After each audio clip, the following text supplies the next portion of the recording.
movie tree.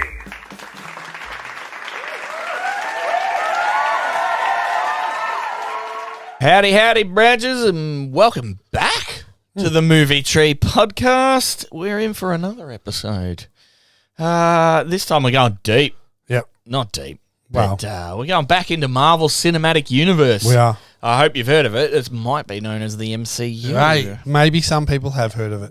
A few, who knows. But we're going into what I consider the biggest banger of them all. You do, yes. Guardians of the Galaxy Volume DOS. Yeah. So we got here, as we said last week, as part of the Nikki Loftus birthday celebration package.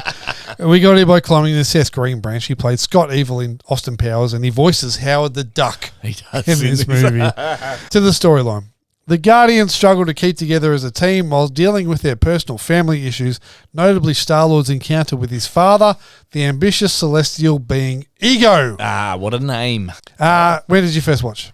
Cinemas, mate. Had to be. Had to be. What are Fucking cinemas. you? Cinemas. There we go. I told you, literally after, I think it was Iron Man 2, I was cinemas for every MCU movie up until the end of the Infinity Saga. No point in asking. No point in asking. No point in asking. So why did you even ask in the first place? Because I thought it was part of the segment. IMDb. 7.6 on IMDb. Solid. Bit short. Oh, 792,000 ratings too. Large. That is large, actually. Rotten Tomatoes, 85% critics, 87% audience, against Volume 1's 92 and 92%. I don't know what number 3 is. This has got to be, though, one of the highest rated trilogies of all time, sure. Yeah. Well, I think Number the third 2. one gets rated Higher, higher than yeah. this, but yeah. True. On a budget of $200 million, Yeah. it made $863 million. Bank. 8th at the box office, Star Wars Episode 8, The Last Jedi was number 1. Yes, of course. The live-action Beauty and the Beast was number 2. The Fate of the Furious was number 3. Despicable Me 3 was number 4. Jumanji Welcome to the Jungle was number 5. And Spider-Man Homecoming was number 6. Released on the 25th of April, 2017. Unfortunately, mate, for you, this is only our second movie Oh, for so we 2017. So I got one. soundbite. So if you're ready for it, Okay, folks, if you don't see me again, it's because I'm dead. Baby Driver. Baby Driver. Quality. Yeah. It's a quality Bit one. of John though. Bernthal. Yeah. Runtime was 2 hours and 16 minutes, which you don't notice at any point in time. And you want the movie to go longer. Produced by Marvel and Disney, of course. Awards. It was nominated for 1 Oscar for Best Visual Effects, but lost to Blade Runner 2049. Oh, Blade Runner 2049 was good. But it won the Saturn Award for Best Special Effects. Okay. Directed That's by... all right. Directed, Because you think Saturn Awards would be deep into the 2049 as well. You would too, 100%. Directed by our boy James Gunn. All the Guardians, Slither and the Suicide Squad. All the things and the stuff. To the cast. Crisp Rat, 38. Zoe Saldana, 39. David Bautista, 48. Venison Diesel, 50. Bradley Cooper, 42. Mikhail Rooker, 62. Karen Gillan, 30. And Curtis Russell, 66. God damn, Kurt. Looks good for He 66. does, doesn't he? Yep. Last week when we skinned the smoke wagon, you said a 5. And there's no Did surprise. I say 5, did I? This is your favourite MCU movie of all time. Shocking. Can I please have your thoughts and score out of 5? He sure can. No hiding how much I love this film. There's not many movies that can mingle comedy, drama, heart into one single storyline and still be taken seriously. The ability to mix such emotional scenes such as Quill and Yondu's goodbye with the hilarity of Baby Groot's bringing an assortment of incorrect items to a jail cell is special, and James Gunn does it 3 times in a row for Marvel. And for me, this one sits atop of the heap, a number 1, king of the hill. Father to son, sister to sister, reject to reject, I'm not sure who this film misses in regards to its demographic. A soundtrack of classics known and unknown, moments that will have you questioning whether you spoke to your father enough, and moments that solidify that friends are family. This isn't just a great Marvel film or a great superhero film. This is plain and simply a great film. 5 out of 5. I'm just going to let him cook. Let him cook. That was a great fucking rundown. I love that.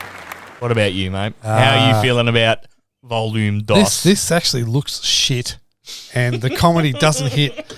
Well, now I have a new favourite Guardians movie. Oh. Originally it was number one, and Yeah. we said that. It's now number two. The comedy, the emotions, the action. This movie has some of the best comedic dialogue I think I've ever come across. But it's not just the words. You believe the relationships in this movie between the characters. Friends, comrades, fathers, sons, sisters. All of that is irrelevant though, because what lies at the centre of this movie, and indeed this whole trilogy, is a great big beautiful beating fucking heart. This movie made me ugly cry out loud in the final act. And any movie that makes me care enough to do that is a fucking 5 out of 5. Ah, that's brilliant, mate. That makes my heart sing. Good. That gives it a perfect 5, as we know. According to the IMDb score, though, given that it's only a 7.6, that puts it equal with Love Actually and probably has more votes. So I'm going to say it puts it 17th. It would have more votes, wouldn't it? Yeah. Puts it 17th, just above Love Actually, just below The Last of the Mohicans. Wow. So you're getting a 5 out of 5 now, and you're almost barely breaking the top 20. Yeah. It's wild out there, people. It depends Wild out there. I don't know, for better or for worse, we leave it up to the general public's hands. Once we give it a 5, it's up to the general public after that. So You know what? I'm happy for listeners to call in and push something up. Yeah, If I'm they want. happy Because for then it people- becomes a movie of the people. If someone messages in and says, hey, I want Guardians Volume 2 higher, we'll push it higher than what's above it on that score, I reckon. you know what? I don't Maybe know about you, maybe but yeah. one day we'll do that. We'll put out our perfect scores and say, listen, how would you put these in order? Yeah. Where would you line this Where up? would you line this up? Best on ground. So this was special mentions to everybody, but Michael Rooker steals it, man. That show at the end, I'll give you he that. has such a, I don't know if it's even the acting or just the great role that he was given, but he really steals it when he has words with, first of all, with Rocket in that ship. I know you because I am you. Yeah. That's brilliant. But that moment with Quill, like, I'm not sure anyone else could have nailed it the way he does. Yep. He may have been your father, Peter, but he won't your daddy. Yep. And it's a beautiful moment, so he gets my best on ground. What about you? This was fucking hard. It was. It was hard. And shouts to Michael Rooker as Yondu. But for me, knowing what happens in the third movie made me appreciate so much more Bradley Cooper's performance as Yeah. Rocket in this movie. Play of the day. The entire final act. I love every part of it. Every character gets their own bit, especially in the little battle. You see him rip out like the guns and stuff, and you have Drax lifting Mantis over his head. All their strengths are put into action. Yep. But that moment with Yondu it does with Yondu and Quill. Oh, you know, you may be your father, Peter, but I'm your daddy. Yep. It's just like, it's perfect. Like the whole final act, if you ain't dripping from the eye, Yep. you probably don't have a soul. So Absolutely. work that out. What about you, mate? For me, it's a quiet moment. It's Yondu's funeral when Peter is listening to father and son, and we get the moments between Drax and Mantis, Peter and Groot, Peter and Gamora and Nebula. But it's also Kraglин's reaction to the Ravagers showing up The punching and, the air. and giving Yeah. Yondu the send-off. Oh, man, it's everything. I'm going to say that a lot in this review. I'm going to say it's everything a lot in this review. There's a lot of everything. Because Kraglin / Sean Gunn's reaction, I had tears streaming down my face, man. Yeah. And I know it's a fantastical space-driven story, and it's Yeah. a bunch of bullshit. When you boil it all down, it's a bunch of bullshit. The great thing that James Gunn does with these three movies, that whole scene, that last scene, it elicits that real emotion from you. Yeah. And like when you take a step back and think about it, you're crying about a fictional character in space with a bunch of nothing really that exists. It's all computer generated, but you don't give a shit because you're believing what you're seeing. Is this the best de-aging we've seen? Yes. And is it aging the best out of our Yes. de-agings? I wrote that here. De-age Kurt Russell is maybe the best de-aging I've ever seen, and they absolutely fucking nailed it. It's always been the mouth that is an issue with de-aging. Yeah. Like, for some reason, they can't get the mouth right. But this just seems to be perfect. I wonder if they had enough of a sample size with him Yeah. to be able to do it. And modern as well. So I think the one before that we had was Rogue One with Grand Moff Tarkin. Yes. Looked fantastic, but still probably didn't have enough of a sample size of him. No, but you think about, you've got a large sample size of younger Kurt Russell to draw on. He was heavily when he was young, like heavily in everything.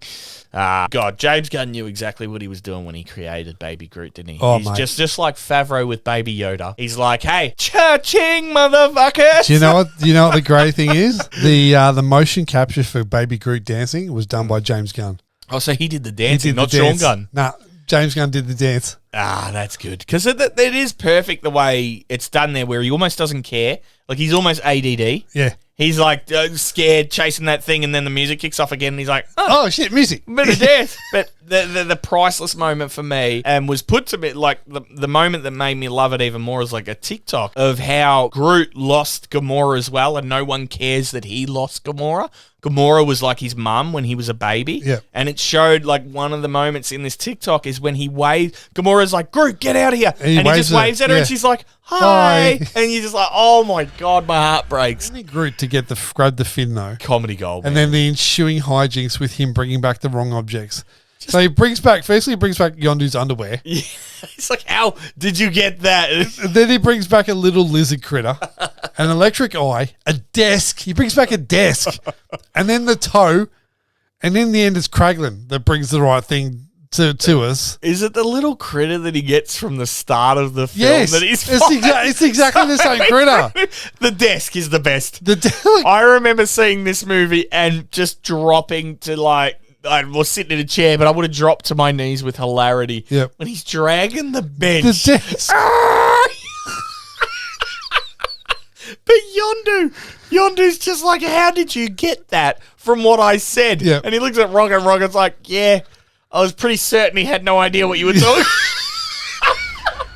Would you watch it again? Yes, I will. Absolutely. One day I would like to watch all three back to back. Yeah, I reckon one day we will. Yeah, I think that's a movie marathon one. That's an afternoon or an evening one. Easily. Where'd you watch? I watched this on the 3-pack that I brought on Apple because I didn't want to waste it. Okay. I brought them. I don't know why I did it. No, I hear bought you. 'em. I decided to buck the trend, and I watched this on Blu-ray, Hey. even though it's right there on Disney Plus. There you go. Draw some trivia. I do. Hit me with some triv.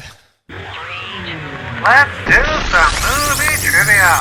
Body count. 311. Yeah, fair enough. Yeah, most of those On the ship. ravages and also people dying. I feel like Yondu killed that many alone with his arrow. and people dying when Ego's goo started taking over planets. yeah, fair enough. So the sensor that Peter Quill looks at when detecting the extra-dimensional creature, so the obelisk, it's a 1977 Mattel handheld electronic football video game. I know. Yeah. Selling over 1 million units, this was one of the hottest items for Christmas 1977. The beep at the beginning of when he detects the obelisk is the touchdown sound, Yeah. whilst the other beeps are the sound of the ball moving down the field. You can get these still on eBay in working condition for under $200. Why? Why Why what? would you? Because you want a piece of movie history. That's why. It's not movie history, though. Also, I know we covered it when we reviewed the first movie, but it's worth doing it again. So Star-Lord's Walkman is the Sony TPS L2 Walkman, given to him by his mother and destroyed by his father. Originally produced in 1979, you can still get working models from that time for between $700 and $2,000 depending on condition. Jesus Christ. And also, the Zune that Kraglin gives to Quill Yes. towards the end of the film was a Microsoft music player. Yeah. It lasted 5 years. I didn't know that. Discontinued because of poor sales compared to the iPod and other digital music players. It was never something that everybody's listening to on Earth, as Kraglin did say. Yeah. Originally selling for $250, you can get them in various stages of quality for between $300 to $1,000. So just hold on to technology, really, Ex- and you'll probably get more Mate, money. do you know how much I'm spewing? That in recent years, I got rid of my Pac-Man handheld fucking video. Yeah. How much? I sold it on eBay for $60. How much would it have been? I don't know. Hundreds, probably. Thousands, maybe. Millions, even. Billions! Probably billions of billions. William. When director James Gunn was writing the script for the movie and proposed the idea of Ego, the living planet, being Star-Lord's father, Marvel told him they did not have the rights to the character. The rights belonged to 20th Century Fox because of his ties to the Fantastic Four and Silver Surfer franchises. Yeah. Since Gunn had no other characters in mind for Star-Lord's father, he had to ask Fox if he could use the character. Fortunately, Fox agreed to let Marvel have Ego in return for Fox gaining more creative freedom over Negasonic Teenage Warhead's superpowers in Deadpool. I got some casting, and this is all considered, and this is all for Ego. Gary Oldman, Viggo Mortensen, Christoph Waltz, Christopher Plummer, Max von Sydow, Alec Baldwin, Ron Perlman, Stephen Lang, Arnold Schwarzenegger, Bruce Willis, Robert De Niro, Michael Biehn, Mel Gibson, and Liam Neeson were considered for the role of Ego. Yeah, you'd take most of them. Matthew McConaughey was also considered but passed on the role in favour of The Dark Tower. Oh, big miss, McConaughey. Yes. Big miss. Mistake. Yeah. I mean, I can understand The Dark Tower being a choice. Was a big draw at the time. Especially if you're the Dark Man or whatever he Yeah, was. he was the main part But of it. So. it ended up being absolute shit garbage. Yep. Yeah. Branching. Yeah, well, you don't need to do it. But we have to talk about it. And now it's time for us to branch out and decide what we'll watch next week. Wanted. Wow, okay. Done. Jesus. Because we're branching the hook for Wanted! Nikki's shut up. Just hang on, Nikki's birthday. I know I got it. We forward branched, and next week, to no one's surprise because you've given it away already, Wanted. via the Chris Pratt branch, we're doing Wanted. Oh, we don't want it. Shut the fuck. So, without any further ado, Go ahead, skin it. Skin that smoke wagon and see what happens. This could be an absolute pile of shit. it could be, but it could also be a banger. I sense that it won't be. All right, what are you sensing? What are you feeling? I'm feeling a mid to low threes. I'm low twos. Low twos. Low twos. I think this is going to be shit. I'm going to go 3-3. Okay. I'll go 2. Well, you went 3-3. I'll go 2-2. 2-2. 2-2. 2-2. 2-2. Why do you think that is though? 'Cause I think the idea of it is stupid. it's based on it's another movie that's based on a comic. Yeah, I think the idea of it's stupid, Do and you? we're going to take the absolute piss out of bullet spinning. I think we're going to take the piss out of McAvoy's American accent. Yeah, I think we'll take the piss out of them bending bullets around corners. How did they get Angelina for this? Angelina, Morgan Freeman. When was it? Common's in it. 2008? Common's in it. Common. You got to talk like this when you do that, Common. I don't know. When was it? You tell me. I'm going to go 2007. 2008. Oh, you fucking dog. Hey, spun that round me, didn't you? Like a bullet. Like a bullet from a gun Hey. from a distance. That'll hold up. I can tell you, last time I watched it, I rated it on IMDb and I gave it a 6. So I'm going to say I'm around 6 is pretty shit, man. around the 3. I reckon 6 is almost a 2 for me. I feel like I revised that. I feel like I held Yeah. it in high esteem when I first saw it, but then I think on subsequent viewings it's come down somewhat. I think the premise is bonkers fucking great. I don't think the execution will match up. Yeah, I can't see it aging well. I can't see us watching it and being like, hey, that's actually better than what I thought. Yeah. I don't know. I think we're going to take the piss out of it. I hope we do. We come back. Oh my God, this is a 4-9. Goddamn 4-8. Jeez, McAvoy done an Oscar. I don't know why he didn't get True nominated. to force from Angelina Jolie. Yes. Morgan Freeman should play this kind of role more often. Yeah, anyway. Yeah. No, good. Keys, kill yourself, mate. If you know someone who might like to listen to us or share an episode with them, you can drop us a line by email at themovietreepod@gmail.com. Check us out on Instagram, Facebook, TikTok, and YouTube. Them the ones. Come and climb the movie tree with us again next week when we go leg 2 of our 4-leg hook branching. Hook Branson. We do What does that mean? Wanted. You'll have to look back at the last episode. Yes. Adios, Ravages.